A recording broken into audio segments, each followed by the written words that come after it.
जहाँ तीन समुंदर का संगम होता है, जहाँ समुद्री लहरों का शोर एक गीत बन जाता है, जहाँ दर्शन मिलता है माता पार्वती के कन्या स्वरूप की, और जहाँ एक ही मंदिर में होता है त्रिदेव का दर्शन। ये वही जगह है जहाँ स्वामी विवेकानंद जी ने शिकागो जाने से पहले 3 दिन का ध्यान किए थे।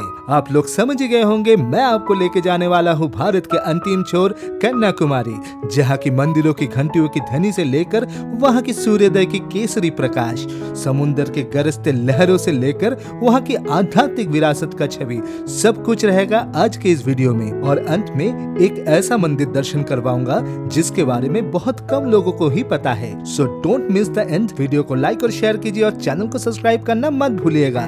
नमस्कार दोस्तों, मैं हूं अभिषेक और आप देख रहे हैं travel and information for you. Bharat के तमिलनाडु राज्य में स्थित है Kanyakumari, which is very well connected to all parts of India.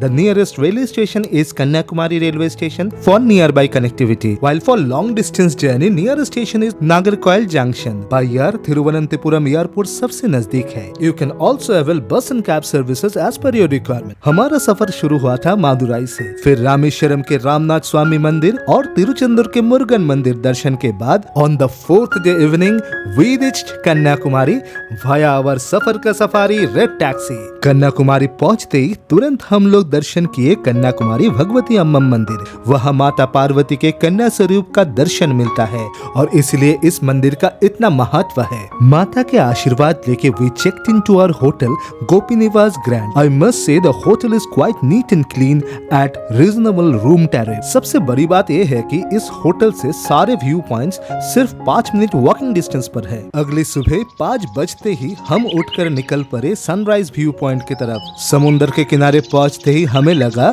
कि पूरा कन्याकुमारी जैसे वहाँ पे इकट्ठा हो गई हो। Hundreds of people gathered there to have the glimpse of the first light of the day। लेकिन आकाश में घने बादलों के कारण सूर्योदय का उत्साह फीका पड़ गया। जिस सूरज की पहली किरण आकाश को भगवा रंग से रंग देती थी, उस दिन वही आकाश अपने रंगों में अधूरा लग रहा था। हालांकि समुद्र की गरजती लहरों के बीच Vivekananda rock memorial and Thiruvalluvar statue की शान, सुबह की स्वच्छ वातावरण और साथ में हजारों लोगों का उत्साह, ये सब मिलाकर एक ऐसा दृश्य बन गया जो भले ही अधूरा था पर यादगार जरूर बन गया। वहाँ का वाइब इतना मैजिकल था कि हम लोगों ने कुछ देर उधर बिताए और फिर होटल लौट आए। ब्रेकफास्ट के बाद बारी था विवेकानंद रॉक मेमोरियल जाने का, जहाँ आपको फेरी से जाना होगा। Ferry ticket price is 100 rupees, whereas entry ticket fee is 30 rupees. जैसे ही हम लोग होटल से निकले, सामने था हजारों लोगों का समुंदर, miles long queue for ferry ticket booking. तब हमने अपने होटल को कांटेक्ट किया और उन्होंने एक लोकल गाइड अरेंज कर दिया एट 500 रुपीज पर पर्सन, जिसमें फेरी टिकट्स और एंट्री फी दोनों इंक्लूडेड था। और बस वही से शुरू हुआ कन्याकुमारी का सबसे आइकॉनिक चैप्टर। गाइड की वजह से हम लोग 10 मिनट में ही फेरी में चढ़ गए, और वो भी बिना किसी लाइन के। आइलैंड तक पहुंचने के लिए फेरी राइड सिर्फ 10 मिनट का ही होता है, लेकिन ये 10 मिनट आपके दिल में हमेशा के लिए बस जाएगा।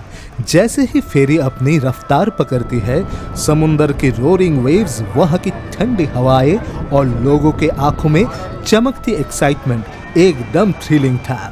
यह बताना चाहूंगा, विवेकानंद रॉक मेमोरियल में मूलतः 2 स्ट्रक्चर है।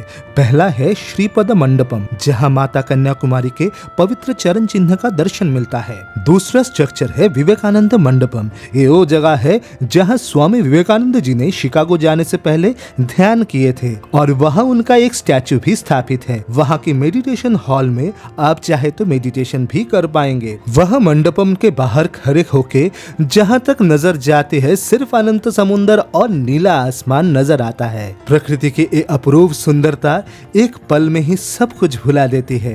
Vivekananda rock memorial is connected to Thiruvalluvar statue via a glass bridge. हम लोग उसी ग्लास ब्रिज होते हुए दर्शन किए 133 फीट ऊंची थिरुवल्लवर स्टैचू, ज्ञान के प्रतीक, एक महान भारतीय संत। समुंदर के बीच में इतने ऊंचाई से कन्याकुमारी शहर का खूबसूरत नजारा, वहाँ की ठंडी हवाएं, साथ में हजारों दर्शनार्थी। What a mind blowing moment it was. वहाँ कुछ देर फोटोग्राफी करके हम नीचे उतर आए और फेरी से लौट आए। Our next destination was Triveni Sangam. ये वो जगह है जहाँ बे ऑफ बंगाल, इंडियन ओशन और अरेबियन सी का संगम होता है। वहाँ का नजारा इतना खूबसूरत है कि आप घंटों वहाँ बैठकर इस सुकून भरी माहौल और प्रकृति की सुंदरता का आनंद उठा सकते हो। समुद्र के लहरों को देखते हुए मुझे ऐसा लगा कि जब ये लहरें किनारे से टकराती है तो हमारी आत्मा को शुद्ध कर देती है और लौटते समय हमारे जीवन की सारी नकारात्मकता वापस ले जाती है। After lunch we booked an auto and reached Suchindram Thanumalayan Swamy temple. ये एक अनोखा मंदिर है जहाँ पूजा किया जाता है। धनु यानी भगवान शिव जी, मल यानी भगवान विष्णु जी और अयन यानी भगवान ब्रह्मा जी। यहाँ त्रिदेव एक स्वयंभू लिंग में एक साथ विराजमान है और इसी वजह से इस मंदिर का नाम थनुमलयम मंदिर पड़ा। इसके अलावा मंदिर के अंदर आपको दर्शन मिलता है एक 22 फीट ऊंची हनुमान जी की मूर्ति का। वहाँ की म्यूजिकल पिलर्स, कलाकृति और gopuram highlight the architectural mastery of our ancestors. मंदिर दर्शन के बाद हम लोग ऑटो से पहुंचे Nagercoil and checked into hotel Shama which was near to Nagercoil station. सारा दिन के भाग दौड़ के बाद पहले सोचा थोड़ा रेस्ट कर लूं, फिर जैसे ही देखा हाथ में समय है तो हम लोग निकल पड़े नागरकोइल के एक विख्यात मंदिर दर्शन करने, श्री नागराजा मंदिर। वहां पहुंच के हमें मंदिर के आरती में सम्मिलित होने का मौका मिला और प्रसाद भी नसीब हुआ। मंदिर के शांत और आध्यात्मिक वातावरण मेरे मन हर लिया था और मुझे लौटने का मन ही नहीं कर रहा था। फिर डिनर के लिए हम लोग पहुंचे आर्य भवन प्योर वेज रेस्टोरेंट। यहाँ की साउथ इंडियन थाली और kheer both are must try items. अगर आप नागरकोइल जा रहे हो देन नागराजा मंदिर दर्शन करना और आर्य भवन में खाना खाना दोनों ही मिस मत करना। डिनर के बाद होटल लौट के कुछ देर रेस्ट किया और फिर सुबह 4 बजे by train we started our return journey to Mumbai. With this हम हमारे ट्रिप संपन्न किए। आशा करता हूँ आप सभी को ये वीडियो पसंद आया होगा। वीडियो को लाइक और शेयर कीजिए और चैनल को सब्सक्राइब करना मत भूलिएगा। इसी के साथ मैं आपसे विदा लेता हूँ। फिर मिलेंगे एक नई जगह एक नए एपिसोड में। तब तक के लिए हर हर महादेव, जय श्री राम।